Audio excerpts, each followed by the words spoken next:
In the most recent episode of Alchemy of Souls Season 2, Episode 5, the plot is starting to come together. In the preview for the upcoming Episode 6 of Alchemy of Souls, Light and Shadow, the new season is progressing quickly as we spiral toward the end. Yeol is in danger. So-yi knows who the real Bu-yeon is and passed on the info to Yeol. Yeol will trespass into Jinyuan to save So-yi. Bu-yeon's mother will kill So-yi to keep her secret, and it will be too late when So-yeol gets into Bu-yeon's secret room in the annex. Then Jang-wook and Bu-yeon will be alarmed about what happens inside the Jin household. Jang-wook is suspicious of Bu-yeon's identity. The crown prince will finally learn that Turtle Shaman is Jang-wook's wife. Make sure to watch to the end for a full theory and prediction. Master Lee then asks Jang-wook to get inside Jinyuan and find out if the real Firebird is still there. But Jang-wook refuses his request as he contemplates the words of the queen who is trying to get another ice stone. Meanwhile, Jin-hoo Kyung visits Bu-yeon at the Jang household and tries to bring her back home. Meanwhile, Jang-wook puts forth his wish to stay the night at the Jin household and later asks for Bu-yeon's help to enter Jinyuan to confirm the Firebird's presence. Jang-wook confessing that he is now going crazy because of Jin Bu-yeon while interlocking his hands with hers.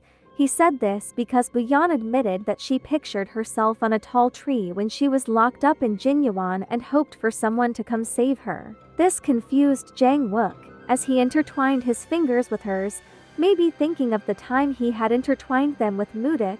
He might be beginning to figure out that she is Naksu.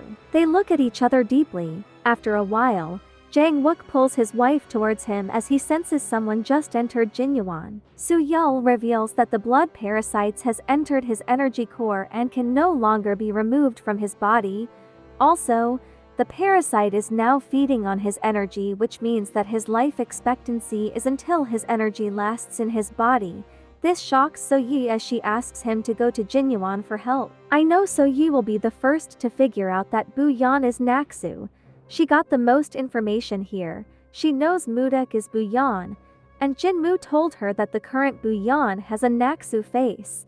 She connected the dots and came to Hoo Kyung for that. To help Su-yeol with the blood parasites, we can witness the intensity of So-yi's love for Yeol. She is ready to sacrifice herself to cure him. The person who entered the sacred place is no other than So-yeol. After informing him about So-yi's final request, So-yi's assistant pleaded with So-yeol to save his endangered madam. He then barges to Jinyuan's walls to rescue So-yi from being trapped through her. So-yi is bleeding out, and while a very worried Yeol holds onto her, he asks her, "Do you recognize me?"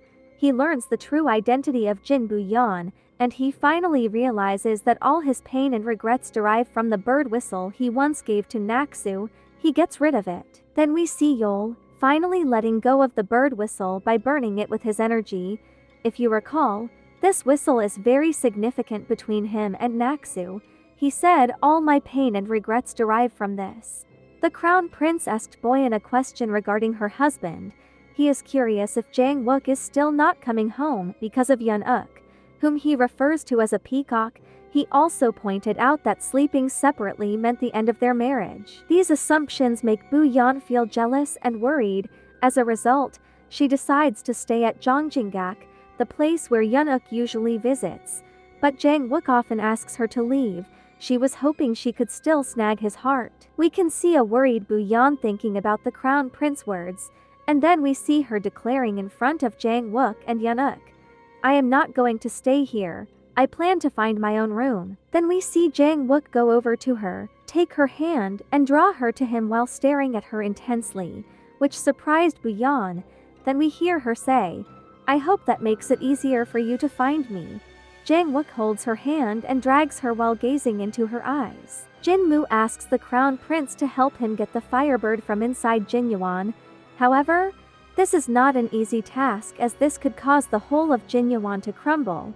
Go-won understands that Jinmu wants to call for another ice stone, for which he needs the Firebird. He rejects his request for help, but Jinmu reminds him of his promise from 3 years ago, when he helped the crown prince separate Jang-wook from Mudok. He threatens him by revealing the truth to Jang-wook, and Bu-yeon is unable to do anything against him. The crown prince is guilty and will have to come clean if he wants to stop being Jinmu's tool. So-yi asked someone to tell him that the blind girl she once lived with was the biological daughter of Lady Jin.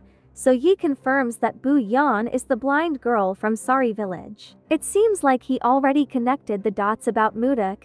Yeol now knows that there's a possibility that Young isn't the real Bu-yeon. I don't think that Hu Kyung is trying to save her here or is simply trying to extract the bloodworm. We can see Lady Jin trying to force some liquid down So-yi's throat as she grasps in pain from her injuries, and it will be too late when So-yeol gets into Bu-yeon's secret room in the annex. Bu-yeon's mother will kill So-yi to keep her secret. This could be the reason why she is badly injured. Meanwhile, So-yeol is having a fight against the mages of Cheonbugwon. At the end of the preview, we can also hear Jinmu say the blood parasite given to So-yi is now inside Yeol. Earlier in episode 5, Yeol had asked So-yi if she had told Jinmu about the blood parasite in his body, which she denied. So maybe So-yi's assistant pleaded with Jinmu to save his endangered madam, or it could be that Jinmu tortured So-yi's assistant to tell the truth about why So-yi is missing, and he unintentionally disclosed to Jinmu that the parasite is also inside So-yeol. What will Jinmu's next move be against our second leading man? Also, in the end, we can see an injured So-yeol with a determined look fighting with all his might. We hope this isn't the end for So-yeol, because we can see he is surrounded and all alone. Jinmu's immoral act continues as he prepares for the grand ritual. He was behind those Firebird replicas that made every well in Daeho dry up.